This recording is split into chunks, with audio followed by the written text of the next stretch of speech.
When I was a young man, growing up in New York City, I refused to pledge allegiance to the flag. Of course, I was sent to the principal's office, and he asked me, "Why don't you want to pledge allegiance? Everybody does."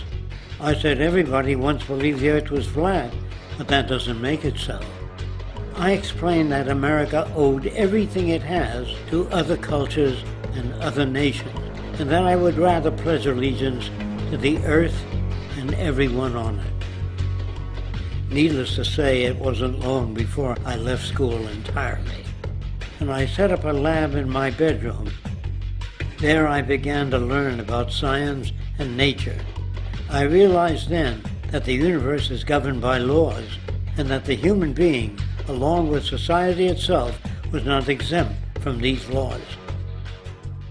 Then came the crash of 1929, which began what we now call the Great Depression. I found it difficult to understand why millions were out of work, homeless, starving, while all the factories were sitting there. The resources were unchanged. It was then that I realized that the rules of the economic game were inherently invalid.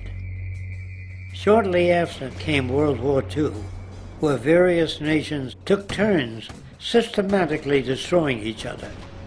I later calculated that all the destruction and wasted resources spent on that war could have easily provided for every human need on the planet. Since that time, I have watched humanity set the stage for its own extinction.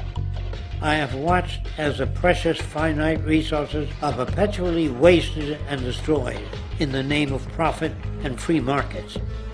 I have watched the social values of society be reduced into a base artificiality of materialism and mindless consumption. And I have watched as the monetary powers control the political structure of supposedly free societies.